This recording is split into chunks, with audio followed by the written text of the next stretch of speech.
Oi! No vídeo de hoje eu resolvi indicar para vocês alguns livros bem diversos e bem distintos. Caso você esteja de férias, e não importa que esteja vendo este vídeo em janeiro ou não, caso você esteja de férias e querer ler alguma coisa diferente, sair talvez do mais do mesmo das indicações ou talvez encontrar algo aqui e queira ler algo diferente, sair do que talvez fosse comum a você escolher. Bom, então o primeiro livro que eu vou indicar é este aqui, do Mia Couto. Ele é um livro de contos chamado Fio das Miçangas. Foi escrito em 2004 pelo Mia Couto e publicado no Brasil apenas em 2009. Trata-se então de contos selecionados pelo autor e que de alguma forma possuem ligação entre si, embora pareçam colocados de maneira displicente. As miçangas, elas são distintas, são unidades que sozinhas compõem um ser uma miçanga. No entanto, a ideia de O Fio das Miçangas, ela dialoga bastante com esse livro aqui, já que os contos sozinhos, eles também compõem unidades distintas e diversas entre si. Só que há um fio que os une, um fio que une essas histórias. E é isso que torna esse livro tão interessante, tão bonito. E, bom, é do Mia Couto, né? Eu sou completamente apaixonada pela escrita do autor. Mas se você não está acostumado ou tentou ler algum romance e não conseguiu, não se deu bem, mas ainda assim quer insistir no autor e tem as férias para fazer isso, talvez valha a pena você testar, então, o livro de contos dele. Eu acho que o conto ele é o melhor convite para a gente chegar até um autor. Tá na dúvida se você vai gostar do autor, se você deve investir nele, quer testar se haverá um diálogo entre você e ele, talvez o livro de contos seja uma boa opção, tendo, claro, a opção de conto na obra do autor para você ler. Bom, mas no caso do Mia Couto tem. São ao todo, se não me engano, 28 contos. Maravilhosos. Alguns mais herméticos, outros muito gostosos. A literatura do Mia Couto, ela não é uma literatura tão fácil de entrar, porque embora ele escreva em prosa, a prosa dele é extremamente poética. Existem dois autores que influenciam pra caramba a literatura deste autor moçambicano e que são revelados por ele mesmo. Manuel de Barros, brasileiro, Guimarães Rosa, brasileiro. Então imaginem só, um escritor que consegue juntar Manuel de Barros e Guimarães Rosa e fundir isso numa literatura que tem a poeticidade de ambos, o prazer que a obra deles nos convida, mas ainda assim também a dificuldade, porque experimenta palavras, forma neologismos, quer dizer, a literatura do Mia Couto, então, ela não é fácil por causa disso, mas não que ela não seja acessível. Basta que você queira, basta que você se sinta convidado a dar continuidade à leitura.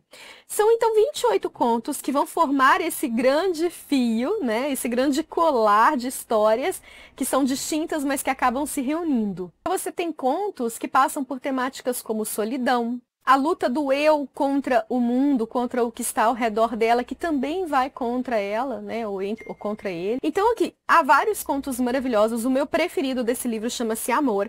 Ele é a história de um casal que ainda está casado e, no entanto, está completamente separado. E o conto ele acontece no momento em que este homem está entre a vida e a morte. Então a gente vai ter acesso aos pensamentos da personagem, dessa esposa. E aí o conto começa, uma das primeiras frases dele, ela diz assim, olha só. Há muito que não me detenho no espelho. Sei que se me olhar, não reconhecerei os olhos que me olham. Ele vai, então, trabalhar com uma temática que é muito comum à temática de outros contos desse livro, que é a questão da solidão.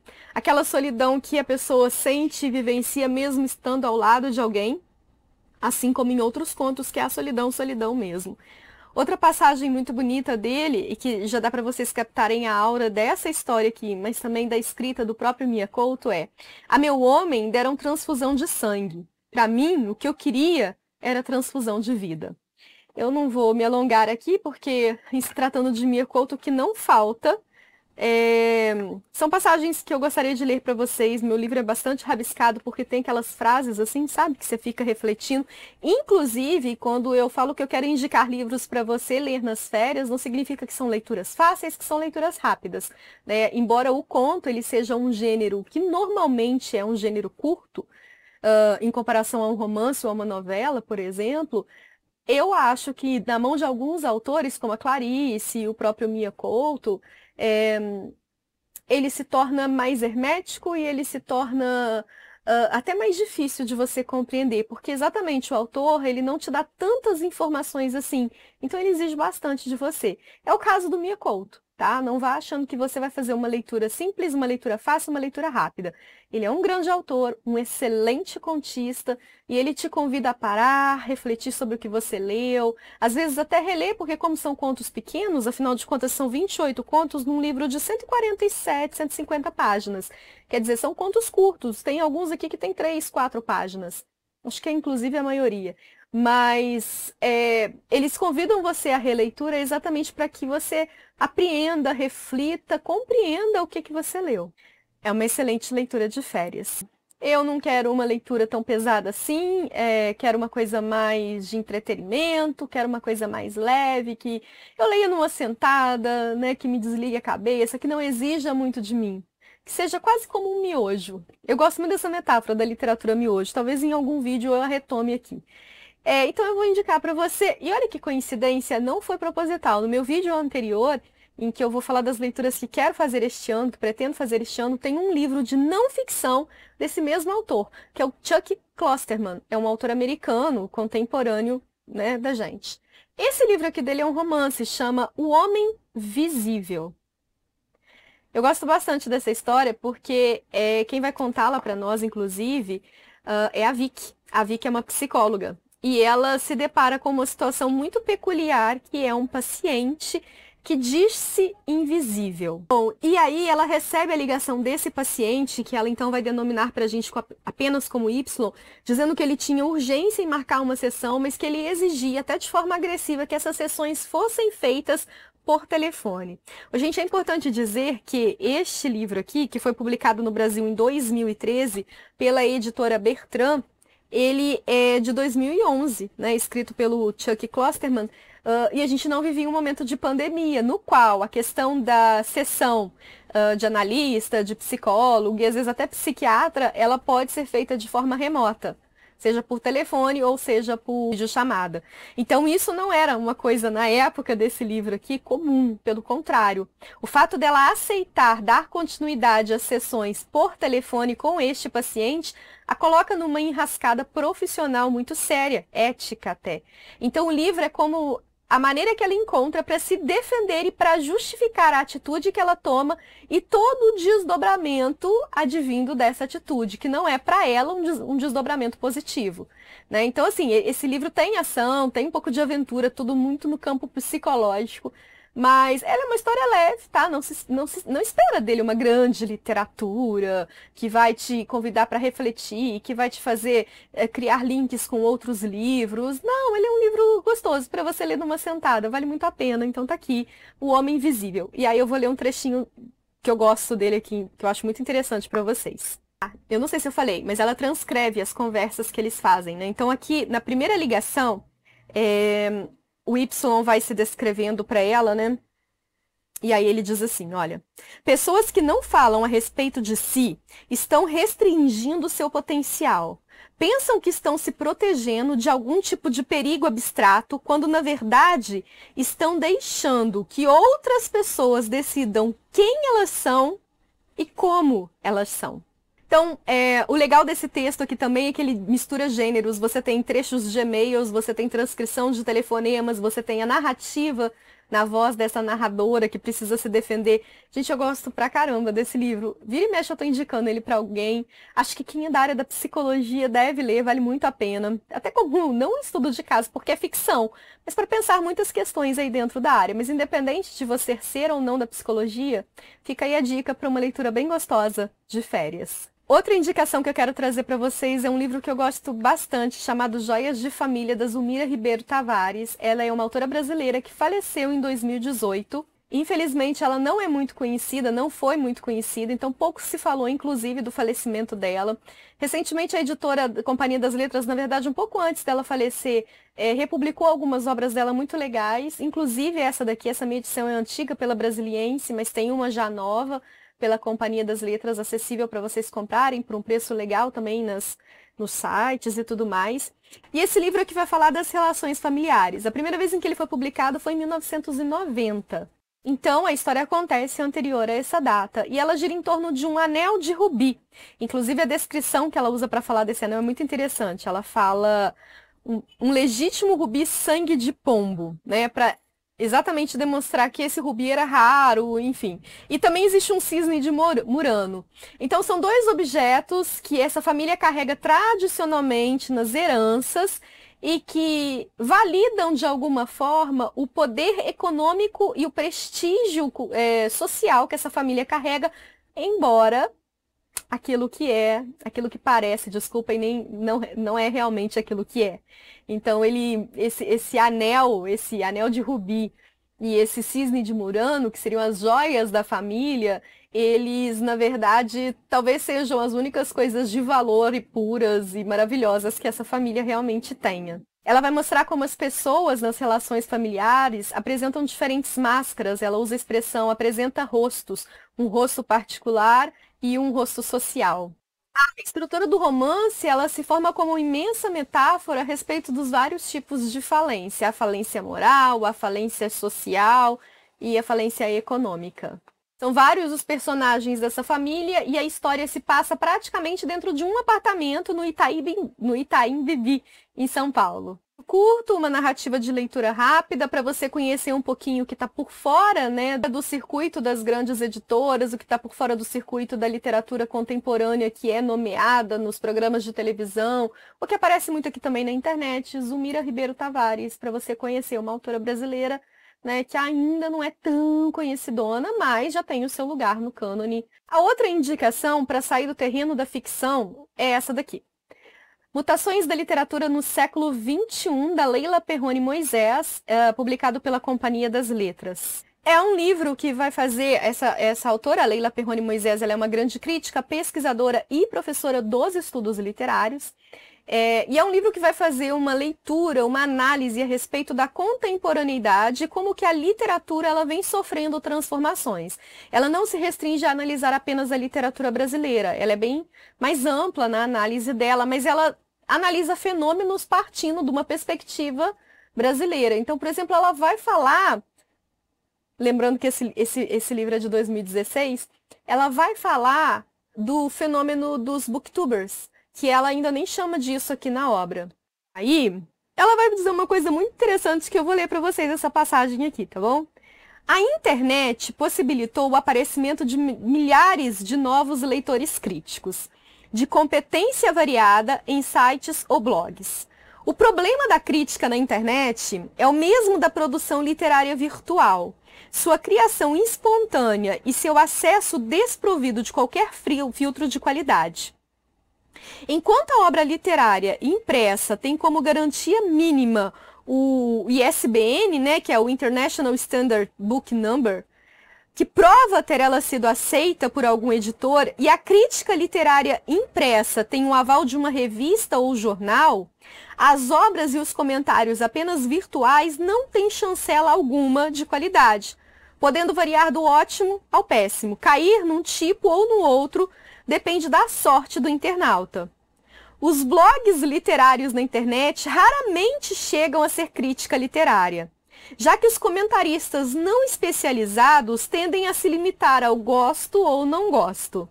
Se a experiência de leitura é pouca, a tendência do leitor é gostar daquilo que ele já conhece, e quanto menos conhecer, menos terá disposição de enfrentar o trabalho que representa a leitura de um texto mais complexo.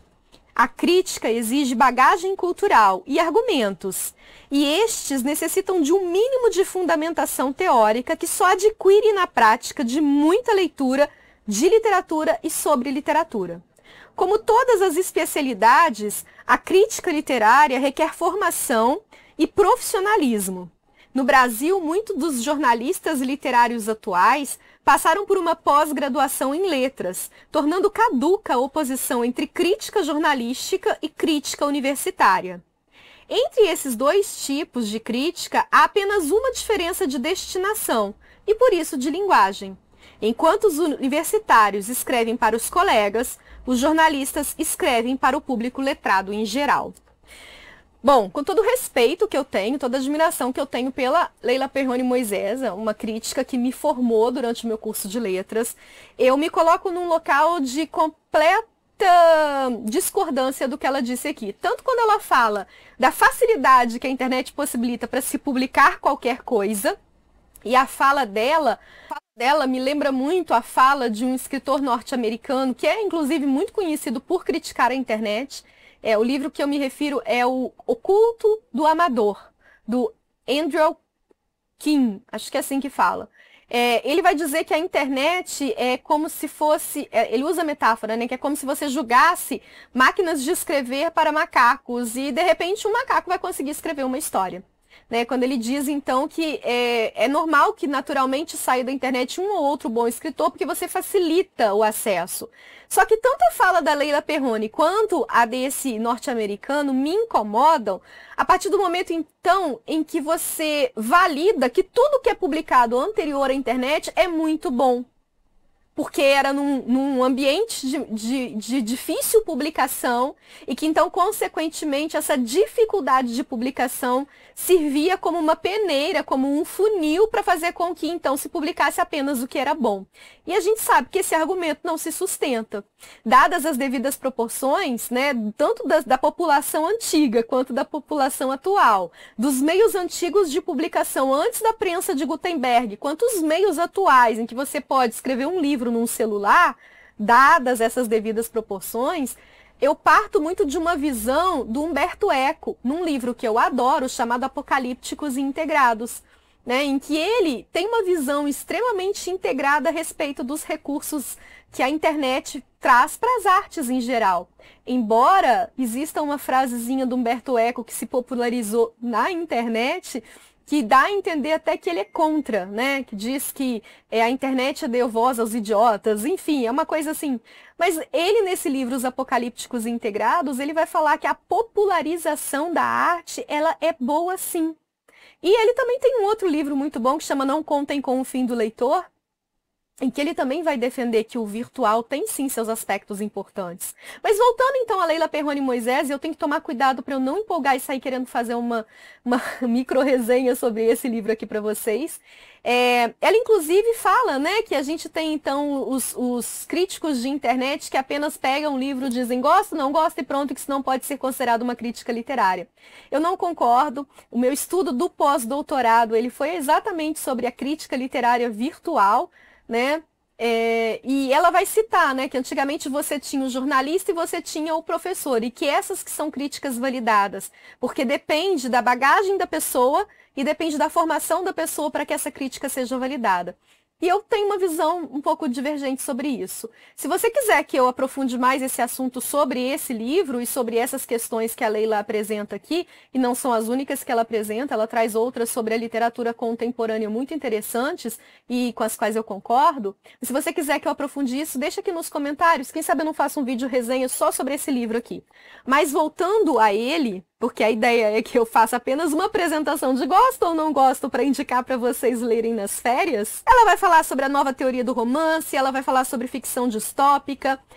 Quando eu falo que é uma indicação para leitura nas férias, porque pode ser que você seja uma pessoa mais interessada a pensar a literatura, seja ela brasileira ou não, mas enfim, pensar a literatura, e talvez pensar a literatura contemporânea, sobretudo, seja um assunto que também te interesse.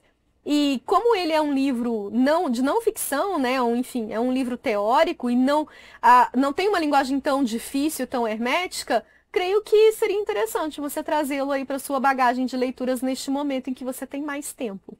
Mas se você é da área de letras, se você é da área de literatura, e se você se interessa por esse tema, aí não precisa esperar as férias para fazer a leitura, não. Vale a dica, tá? Bom, e para fechar minha indicação de leituras aí de férias para vocês, eu trouxe Ana Martins Marques, só que eu tive uma grande dificuldade de escolher algum livro dela.